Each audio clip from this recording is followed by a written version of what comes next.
quiero hablar con ustedes sobre los pinceles, cómo elegir un buen pincel. Estoy hablando de pintura decorativa. En la pintura decorativa dependemos mucho del filo del pincel. Entonces vamos a aprender, este por ejemplo es un angular.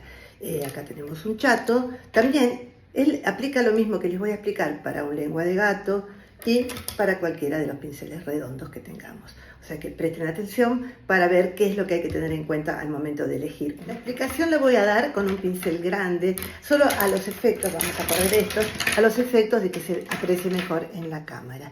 Todos sabemos que un pincel se compone de el mango, la virola y la parte de los pelos. Esto es muy importante saberlo porque también influye en la elección. Los pinceles de virola de níquel son de mejor calidad que los pinceles que no lo son.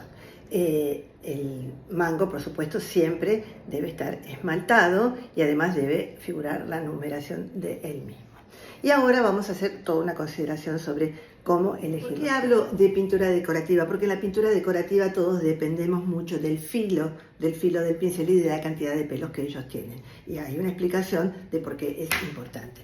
Para luego lograr estos efectos, como que tenemos acá, pinceladas de este estilo, que van formando distintas guardas, distintos elementos y por supuesto las famosas rosas de la pintura decorativa, que son una sucesión de pinceladas que unidas nos van a dar el resultado final de las flores y las hojas.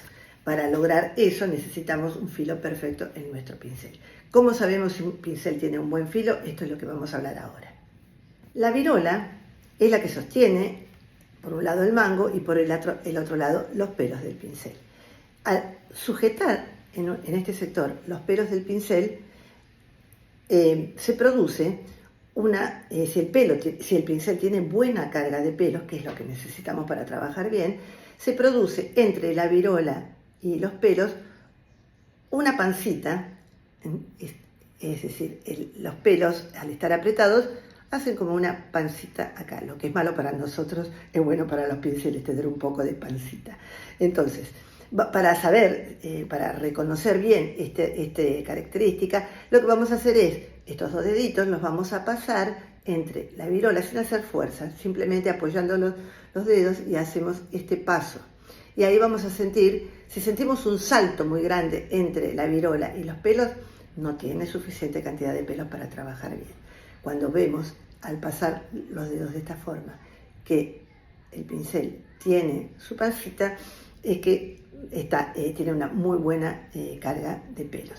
Y eso es fundamental para poder trabajar. ¿Por qué? Porque los pelos son los que contienen el agua, en el caso de que trabajemos con acrílicos, o sea, el vehículo que necesita la pintura para trabajar lo contiene y además es importante que de esa pancita vaya haciendo un degradé hacia abajo, hacia el filo.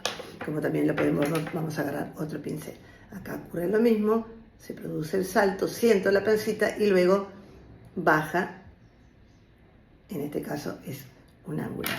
Lo mismo en los redondos. Paso suavemente los dedos, siento la pancita y luego baja. Esto es garantía de que el pincel va a ser muy bueno.